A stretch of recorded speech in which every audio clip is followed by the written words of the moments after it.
Welcome to Behind the Ticker. I'm Brad Roth, Chief Investment Officer of THOR Financial Technologies and Portfolio Manager of THLV, the THOR Low Volatility ETF. Behind the Ticker uncovers the inner workings of the ETF industry. We will interview portfolio managers and ETF service providers to dive deep into their work lives and their businesses. We will learn the inner workings of their strategies and what drives them as they continue to grow their company. Many of these individuals are entrepreneurs and will have unique and compelling insights to share as much goes on behind the ticker. Please note, nothing in this show is investment advice, and it is meant solely for educational and entertainment purposes only.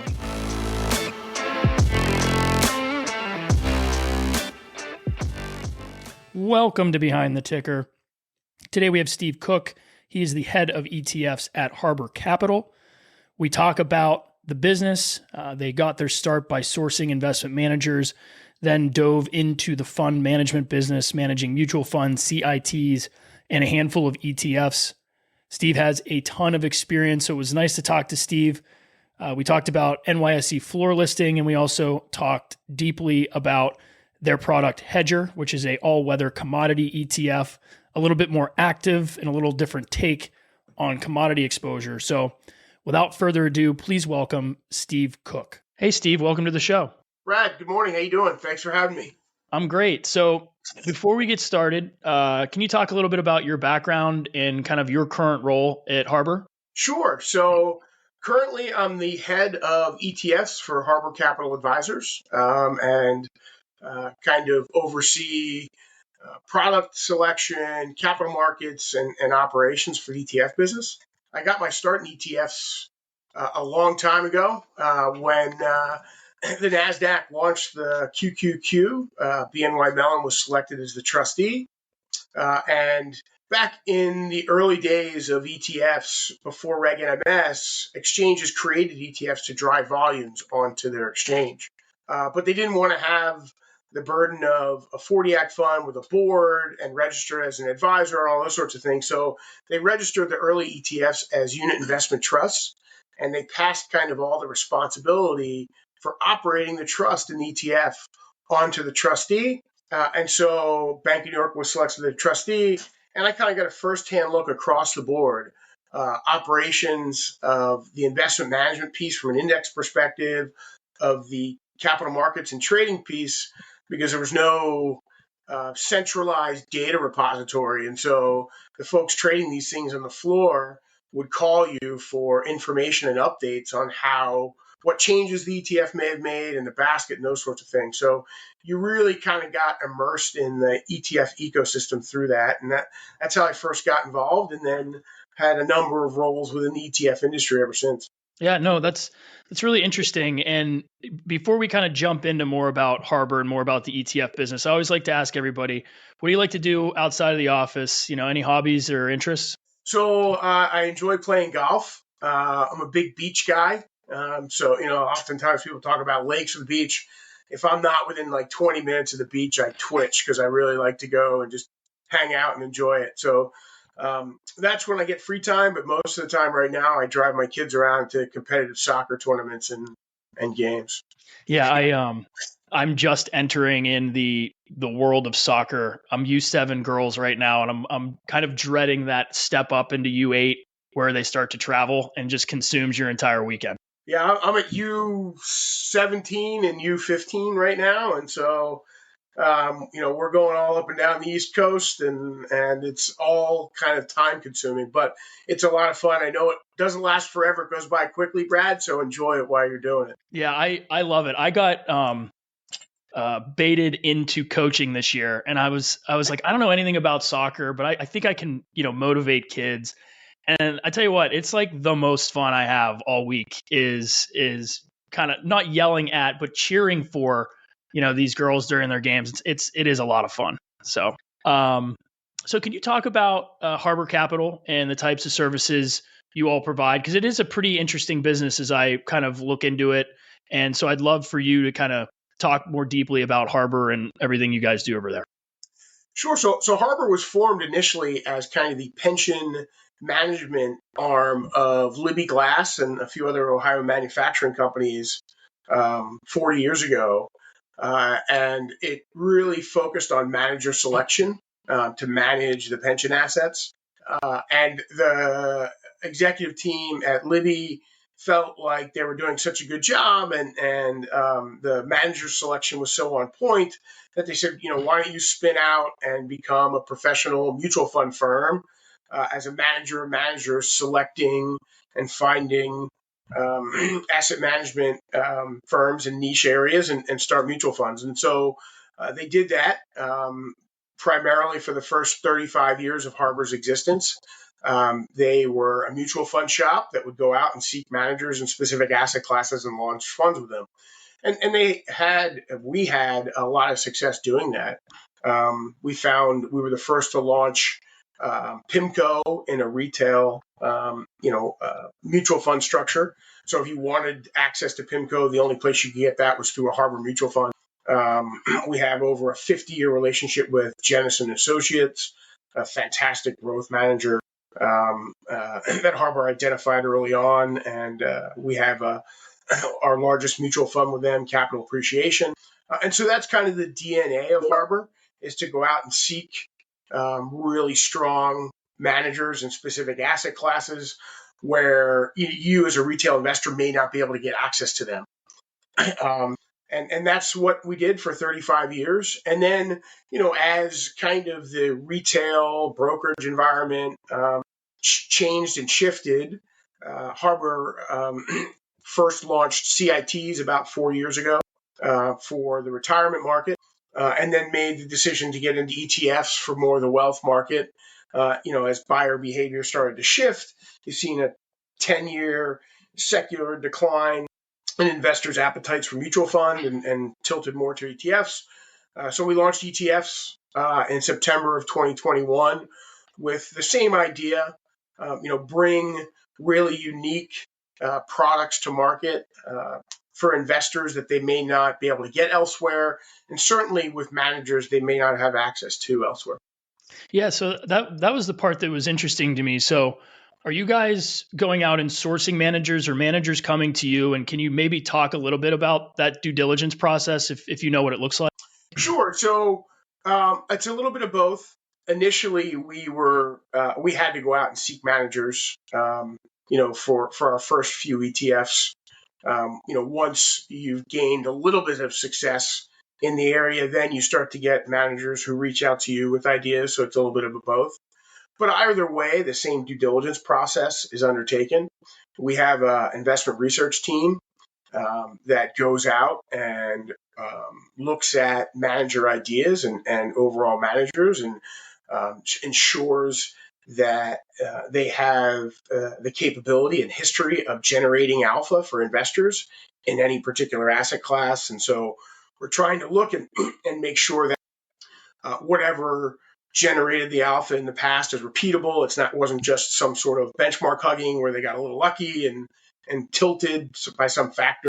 And the other real thing that we want to see and ensure is that there's a constant process of improvement, and that the managers have an underlying desire to continue to develop whatever process they're utilizing to generate alpha, to improve that over time. And so those are the two areas that we really dig in on, and our IRT team seeks out and does a wonderful job looking at it. And so, either way, whether we decide that we want to have a product that's unique in the small cap space, or somebody comes to us with an idea that says we've got this better way of providing access to commodities, we'll undertake either, but the research discipline is there in both respects.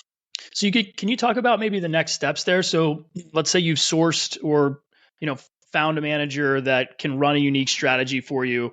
Can you talk about that kind of ideation to actually getting the product to market and what that looks like? Yeah, so once we've determined that the idea, the thought process, the manager has the chops to deliver that alpha, then we work with them to understand what it takes to manage an exchange traded fund. It is slightly different than either a non-registered product or a mutual fund. So we partner with them. We'll refine the idea. Maybe you have to make a few tweaks in order to perfect the process within the ETF structure. Whether that's um, the way they trade, the way they might rebalance, the number of securities that they hold. Maybe you have to exclude a name in order to make it more tradable, those sorts of things. And so we'll go back and forth generally for a few months, trying to perfect the process. And in that time, we're also helping them to understand and update their technologies and their systems to be able to accommodate, the ETF exchange of information and data that goes on. We're working with our service provider to pull them in.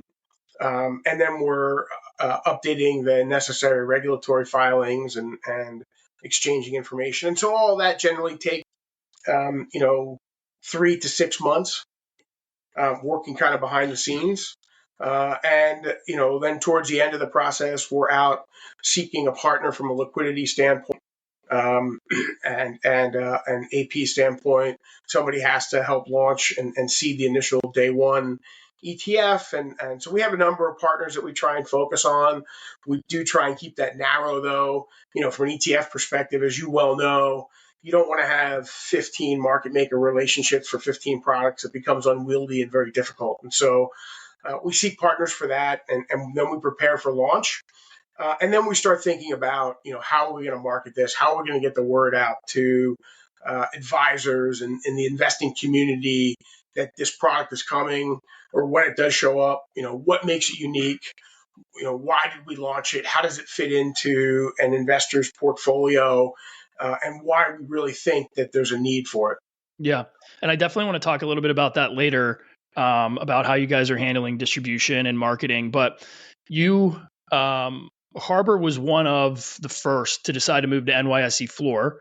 I don't know if you remember, but you and I actually had a phone conversation because I saw the move and I wanted to make, I was exploring that move as well. We eventually did it. So can you talk about why you decided to make that move to the NYSE floor and why we're seeing more ETFs do it? Yeah, so it's funny. After 25 years in the ETF space, you look back and you think, okay, there are certain things that everybody already understands about ETFs, and you take that for granted as somebody who kind of lives and breathes it every day. And I think one of the more emphatic things that we see currently is folks still don't understand how to trade some of these vehicles, and don't understand necessarily the whys, right? And so, um, you know, the constant preaching, you want to avoid the first 15 minutes of trading in an ETF. You want to avoid the last 15 minutes of trading in an ETF. And throughout the course of the day, for more thinly traded ETFs, as best you can, if you're not using a block order, you want to use limit orders to avoid these wide spreads occurring in the product. And what happens is in the morning, as all of the underlying securities in an ETF, let's say your fund owns 150 names, all those 150 names, the markets for those individual securities and those equities has to open. And as it's opening, there's price discovery going on, and each one of those individual equities could have, a 3-cent swing in its opening price. Well, you put all that together, and the broader swings for the actual ETF can be 15. And it's nobody's fault. It's just the way the kind of market opens, particularly when you're utilizing computers to the computer's going to assess the market, and they can say, wow, these three equities are having a hard time open. We need to widen out this ETF to protect ourselves against somebody who might be trading it actively or professionally, to protect ourselves. And so, those first 15 minutes can be difficult. However, when you're introducing new advisors into the ETF space that may not be used to trading ETFs, they're looking at the best way for them to buy a block of 20,000 shares for 100 clients and then allocate those 20,000 shares into those 100 client accounts. Well, it becomes very difficult for them if they have 100 different prices on those 20,000 shares and they're trying to allocate all that stuff down. And so the way advisory systems work, it's easier if they put in a market on open trade, Right. because they're trying to buy in bulk for a number of clients and then allocate it. So those two things are in conflict, right? The way an ETF opens and the way an advisor through their platforms would normally buy shares. And so one of the real major benefit to going to the floor is you're taking the computer out of it and you're inserting a live individual back into trade. And so if I'm Steve Cook, who is the ETF issuer, and you're Brad, and you're the market maker on the floor in the morning, you could look and say, okay, I know there's an advisory trade coming out of Fidelity or Schwab or Commonwealth or one of these other platforms. I know it's not a professional trader trying to pick me off. This is just a person trying to buy 20,000 shares of an ETF at a fair price for their investment. I'm going to then do my own homework. Brad's going to do his own homework, look at all the underlying ETFs in there, and he's going to say, okay, I know this is a good trade. I'm going to open it and I'm going to trade it at 2 cents above what I think the fair value is right now. And so you've taken away the whole mystery of avoiding the first 15 minutes market on open and the last 15 minutes market on close, and you're providing a fair price because there's somebody who's manually inserted in that process and can look to make a fair market for folks. Yeah, I mean, for us, I think it was one of the best things we've done. I mean, the only thing that kept me up at night about this business was those opens and closes, and we were halted once. You got wild swings, and somebody was throwing in over the counter market on close orders and just throwing us around. And I can say, at least for myself, it was probably one of the best decisions we've made. And I'm looking at kind of your products as well. It seems like it's dollars. It really has. I mean, we were seeing some advisors put in 30,000 share orders and get the execution 10 cents away from where it should, right? So immediately, the order of magnitude there, if you get a number of you're costing investors tens of thousands of dollars a year in market making spreads.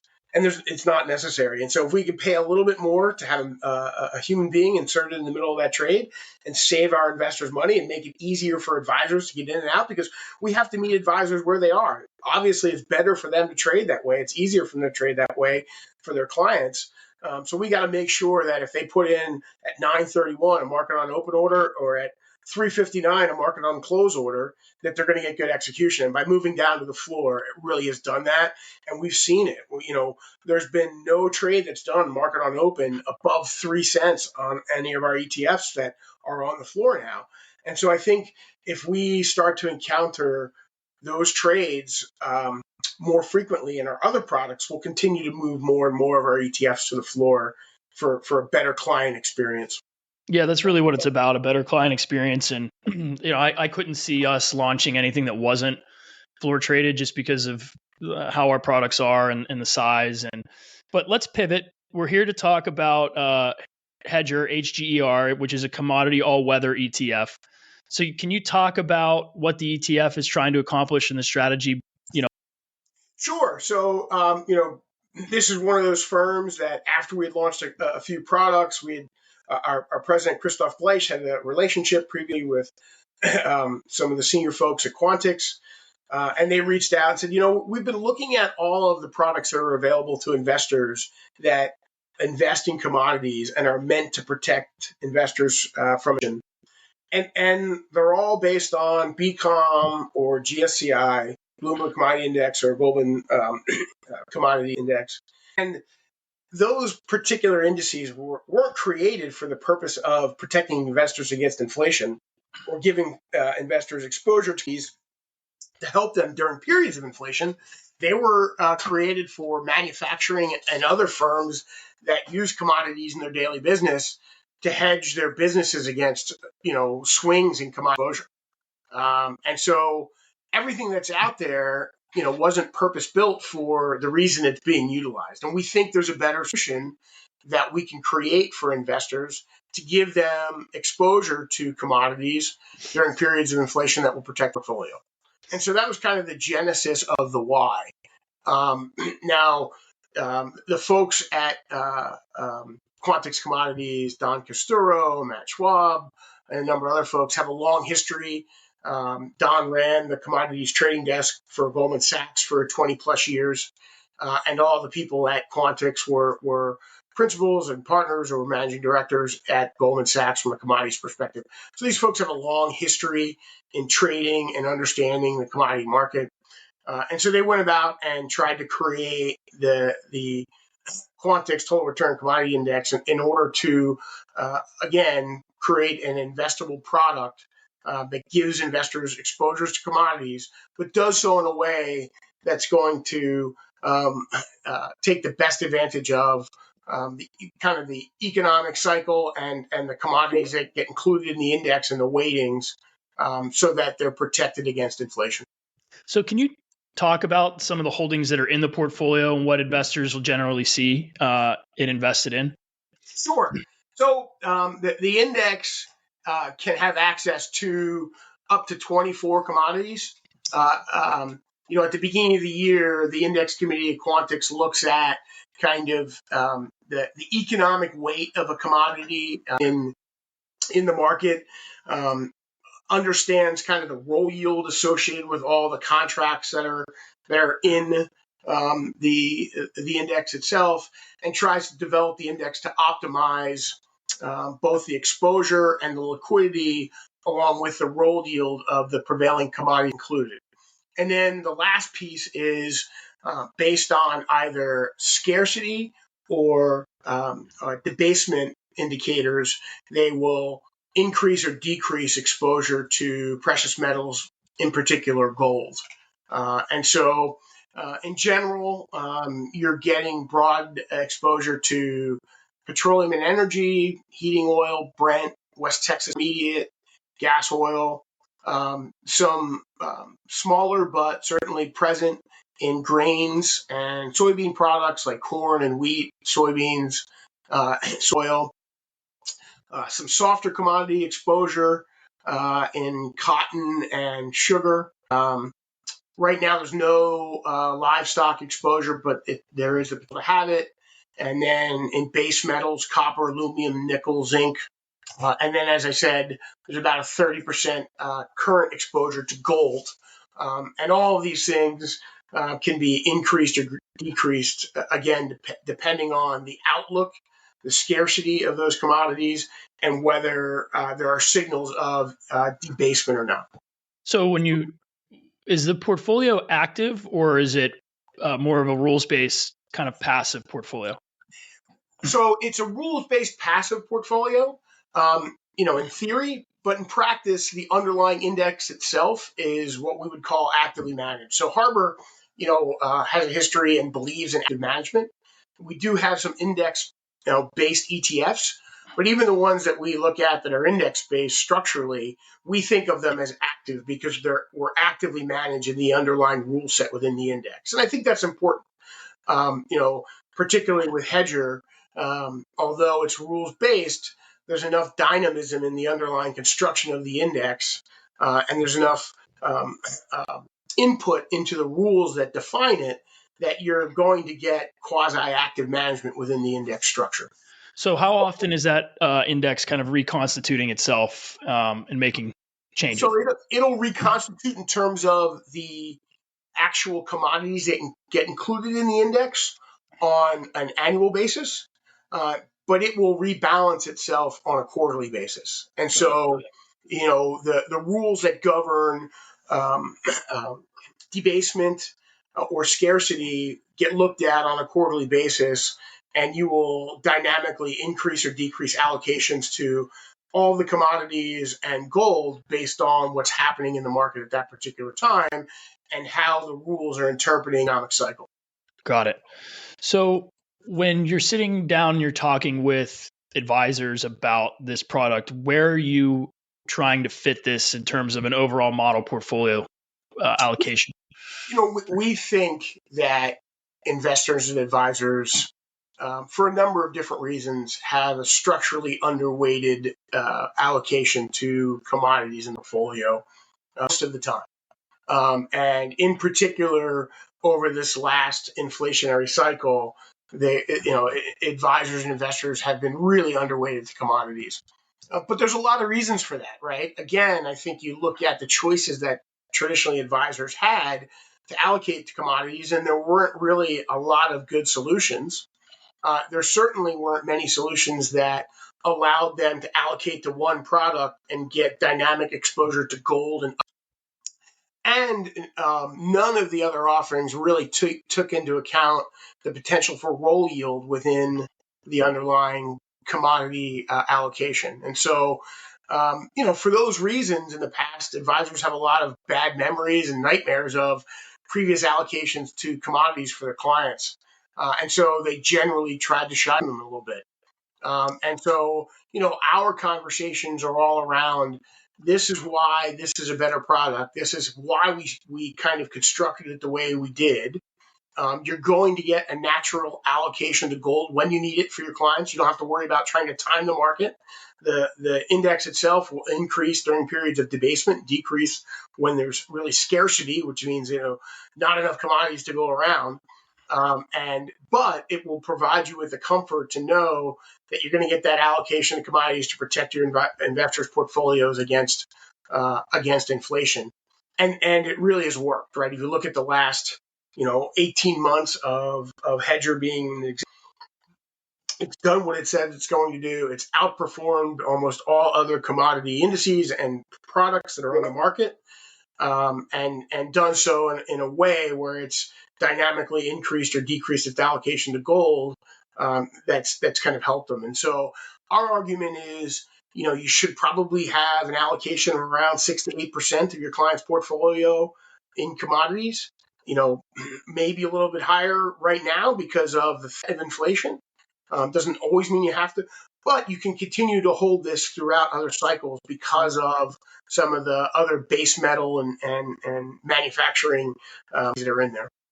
Yeah, I mean, it's a really interesting product. And, you've recently crossed the $100 million mark, so congratulations. But about what the distribution efforts had to look like in order to get there and some of the behind the scenes, because we talked to a lot of ETF issuers here, and the easy part is getting to market. The hard part is finding your market and growing. So I do see you guys are pretty active out there telling your story. So can you talk about what your distributors have looked like?